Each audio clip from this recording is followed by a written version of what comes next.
Imagine waking up one morning and, just like that, your entire world is gone. Your bank account is frozen. Your job, it doesn't exist anymore. And the law suddenly defines you by only one thing. Your ability to have children. That psychological freefall is right at the heart of Margaret Atwood's The Handmaid's Tale. It really is. Okay, so let's unpack this. Our deep dive today is into the essential insights of this classic novel. We're exploring what it reveals about authoritarianism, resistance, and how a totalitarian society is actually built.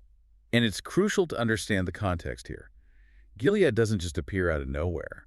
It's born from a crisis, falling birth rates, environmental disasters, social panic. All of that becomes the excuse for a political coup. Right, the perfect alibi. Exactly. Democracy gets replaced by this rigid theocratic regime. And just a quick note, since we are touching on some pretty controversial topics, we're really focused on analyzing the themes in the book itself, not endorsing any political viewpoint. So this brings us to the first huge insight, which for me is the central hypocrisy of Gilead. The rulers, they're not really driven by genuine piety, are they? Not at all. It's about power. Yeah. They use religious language as a front for tyranny.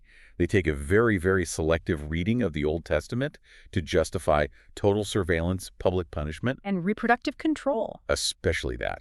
And if you look at how the state is structured, gender hierarchy isn't just a social thing. It is the actual architecture of the entire state. Foundation. It's everything. Women are fired overnight, their bank accounts emptied, then they're sorted into these rigid, color-coded classes. Handmaids, wives, aunts, Marthas. And the unwomen. And the unwomen, yeah. Your value is just reduced to your function. And your name is erased and replaced with something like Offred. You literally belong to Fred, your property. Which, that kind of structural control, it leads right into the next big point. Controlling the vocabulary. Oh, absolutely. Yeah. Language as a battlefield. Yeah.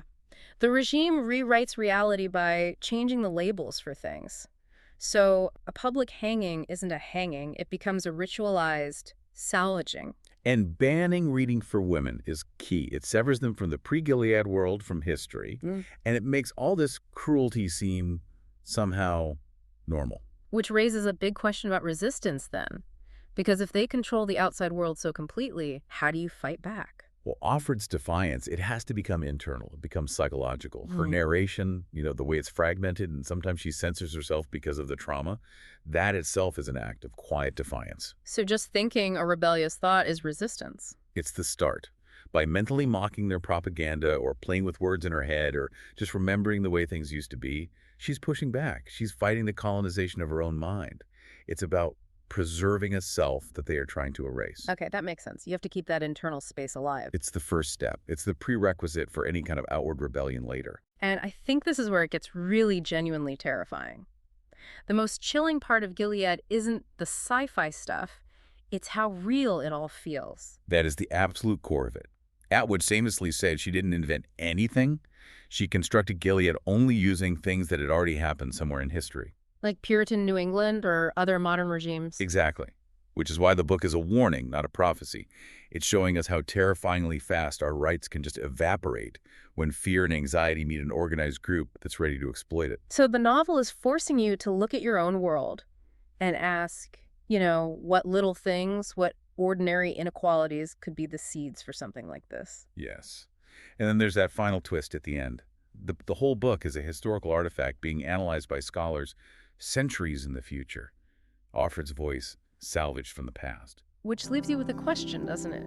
If our own time were to be studied like that one day, what voices and what documents would you want the future to find? And what does that mean you should be doing right now?